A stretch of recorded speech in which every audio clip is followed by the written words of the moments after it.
Hi, my name is Francisco Cartujano Barrera, and today I'm going to talk about video-based learning. This is a presentation I'm doing for my styles of teaching and learning class, so hopefully you're going to enjoy it. I want to start this presentation by showing you how the way people watch videos has changed over the past 30 years. So as we can see in this graphic, people used to watch videos using tapes. Now that changes to DVDs, and nowadays people used to watch videos from digital platforms. Now, as we can see from 1985 to 2003, the majority of the people used to watch videos through tapes. But then the DVD happens, and that changes the way that people watch videos. Nowadays, almost anyone watches videos using tapes. Most of them do it using digital platforms. And we're going to talk about some of the resources that are out there for video learning. But this is just for us to start with a clear understanding on how the world, the technology world, is changing. And given that we're talking about these technology changes, I want to say this quote that it's really calling for the need of new learning strategies. It says education should not only be comprehensive, sustainable, and superb, but must continuously evolve to meet the challenges of the fast changing and unpredictable globalized world. This evolution must be systemic, consistent, and scalable. And just like I mentioned a couple minutes ago, just by giving the example of how people used to watch videos has changed completely over the past 30 years. And that has been a fast change. So it's our duty as educators, administrators, researchers, and policymakers to adapt to these changes. And we need to take advantages of these innovative teaching strategies to ensure quality preparation of all students to life and work. Now, I want to mention some of the advantages of video-based learning. And I want to just start saying that what normally happens during one class is that a professor starts talking, and through the way they talk and through some of the movements, they want to capture the students' attention with the hopes of resonating and making them learn something. So, guess what videos can do? Just what I'm doing right now. I'm talking to you. I might not be in front of you, but I'm talking to you. And not only that, I can make moves. I can make movements. I can move in order to try to explain something better. So that's one of the advantages of videos. So something that was described by Giannakos and Blamos is that video simulates in-person classes. Again, it might not be the same, but when it comes to video and audio, and movement, videos can simulate that. Now, a study conducted by Evans in 2008 showed that students are more receptive to learning materials provided in the form of video than a traditional lecture or textbook. These are very provocative findings because we want people to read, but the data is there. The students are preferring video-based learning, so we really need to take advantages of these new tools. That same study conducted by Evans in 2008 showed that students report beneficial having the lectures in video to assist their understanding and to fill in the gaps. Now, this is true for pre-class and post-class. So whenever a student has a question, they can always go to those videos and they can really try to understand what they were seeing in class. Now, a study conducted by Dale and Pim in 2009 showed that another advantages of videos is that students have the ability to control webcasts by being able to cull through the content, rewind, and skip content as they desire. So sometimes if students didn't really understand one portion of the video, they can just go back a few minutes and they can rewatch what they didn't understand. And sometimes, if they already understand something from watching the video once, they don't need to watch the whole thing. They can just watch what they really need. So that's one of the other advantages of video-based learning. Now, two studies conducted by Bell and Copley, the first one in 2003 and the second one in 2007, show that video lectures are useful for note taking. Like I said before, students don't really need to watch the whole video, so sometimes they can just watch what they really need to watch and what they believe it's important for them to take notes. So that's another of the advantages of video-based learning. A study conducted by Deal in 2007 showed that video lectures are useful for revision and review purposes during exam preparation. Now, another things that we have learned is that video lectures provide flexible learning opportunities in terms of time, cost, and accessibility. As we know, someone might not understand from a class what they needed to understand, so they need an extra tutoring hours or classes or mentoring. So guess what? Video lectures can provide all of those things in a fashionable and cost-effective manner. So another of the advantages of video learning. Now, a study conducted by Tripang, Kusera, and Kishi in 2010 showed that video lectures decrease anxiety before an exam.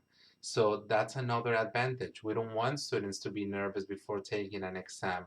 And if video lectures can help them decrease that anxiety while teaching them something or reinforcing something they already learned, it's totally a win-win situation. And finally, we want all these things that are great about video learning to have an impact.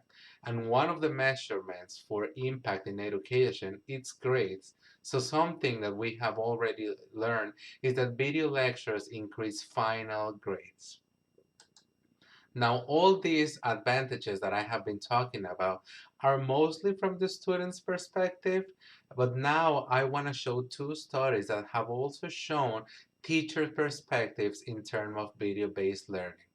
A study conducted by Rosain in 2008 shows that videos are used for teachers to observe their classroom management skills by watching their own teaching process.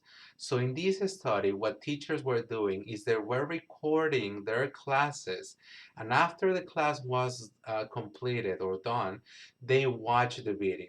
And they watched the video because they really want to understand what they were doing right and what they were not doing right.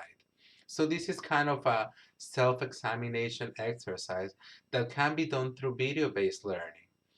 And not only that, a study conducted by Shireen in 2004 showed that those videos can be used for other teachers to identify educational strategies by observing their colleagues' educational experiences. So again, these are two studies that are showing the advantages of video-based learning in the eyes of teachers. Now, I want to mention two classifications by Kai, and the first one is based on pedagogical strategies. The first pedagogical strategies that we can see in video-based learning is receptive viewing. So 95% of all the research that has been conducted among video-based learning, it falls into this category, received viewing. And why does that mean?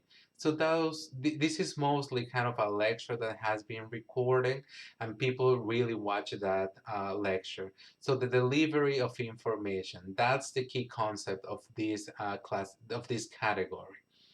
The second one is problem solving. Those are videos designated to explain, articulate, and assist the students in learning how to solve specific problems. Now, this has been conducted mostly among mathematics, science, and engineering. Again, we're integrating to learning methods, so video-based and problem solving. And finally, they created video postcards. So this is a strategy in where students plan and create their own videos. Kind of what I'm doing right now. So I prepare this summary of video-based learning, and what I'm doing is I did a summary of what I learned, and now I'm doing my own video. Hopefully it's good enough, and hopefully you can understand my strong accent, but this falls into this category, created video postcards. Now there's another classification, but this one is for purposes. The first one is lecture-based. So these are recordings of an entire lecture that students can review instead of or after a face-to-face meeting. So this is, again, pretty similar to what we show here, the receipt and viewing. So this is just lecture based, and we can see someone talking and making movements. But here's another one that is the enhanced one. So this is what I'm doing right now. So there's a video footage of the PowerPoint slides presented with an audio explanation. And not only audio, sometimes they're also including video. So what I'm doing right now. So you can see that I'm talking to you, but you can also see the slides that I'm talking about. There's another category that is supplementary, and these are augmented the teacher and learning of a course and include administrative support, real-world demonstration, or additional materials that might broaden or deepen students' understanding. And finally, the worked examples. This is provide video explanation of specific problems that students might need to solve in a particular course, often in the area of mathematics or science. Now it comes to question, video-based learning might be a good venue. And it might be a good venue specifically if a teacher is providing you a link of a video that you need to watch. Kind of what we did during my class in where Dr. C provided us a lecture that it was in a PowerPoint presentation where we can see her face at the bottom, and we were really able to learn from watching the slides and watching her talking. But when there's not really a teacher that can guide you and can provide you those links, how can we access those videos? Now, there are platforms specifically for that. As we know, YouTube is one of the biggest multimedia platforms, specifically talking about videos. So there's even a feature from YouTube, and we can see here www.youtube.com/edu. So this is a platform that is designated for educational videos. Now, I'm not saying that all videos that you're gonna find in this platform are reliable and are uh, have the scientific knowledge or they're trustable, but just want to highlight the fact that there are platforms specifically for this. And again, we need to have our own criteria to understand if these videos are reliable or not. So I want to end this brief presentation with these three conclusions. So as I talked about, video-based learning model represents a significant and exciting advancement in health profession education. As I mentioned, there are multiple advantages both to students and teachers in using video-based learning. Whether video-based learning will become a dominant paradigm in education over the coming decades remains to be seen. And for us to really see that, we need to do a further evaluation of the effectiveness and cost effectiveness of video-based learning model. And we need to see these results in the short and in the long term. And these results are needed before widespread adoption of this teaching methodology.